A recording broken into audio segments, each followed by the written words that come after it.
The most fundamental of all initialization declaratives is the define byte instruction, which is written as db. This is a db instruction that allocates 1 byte of memory and stores the value 100 in it.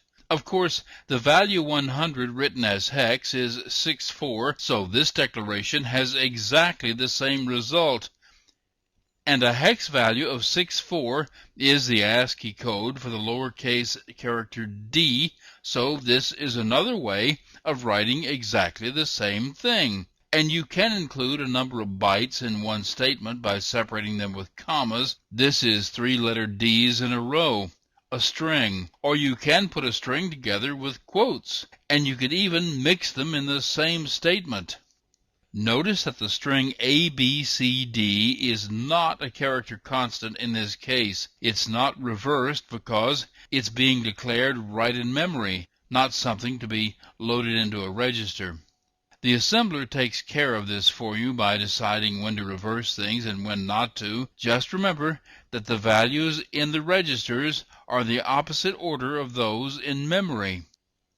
And you can make the same type of declaration, strings and all, with the DW, define word directive. The only difference is that with DW, 16 bits is allocated, so you always get an even number of bytes. If you declare an odd number of initial values, as in this case, 1 more byte with a value of 0 will be added at the end. You can do the same thing with DD, which declares double words. It will pad the end of whatever you declare with up to 3 bytes of zeros, as many as it takes to fill out a multiple of 4 bytes. And then there is DQ, which will fill out with 0 bytes to a multiple of 8 bytes, or 64 bits.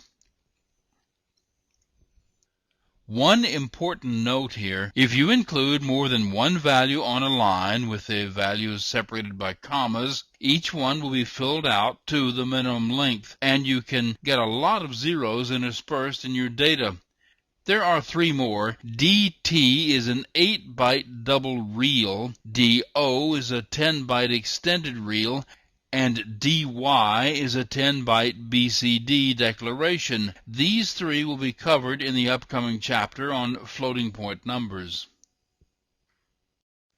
You don't always have to specify the initial value. This pseudo operator reserves space. This example creates a block of 22 bytes with no particular initial value. There are reserve operators for other sizes also. This RESW example reserves 1 word of space. RESD declares space for the specified number of double words.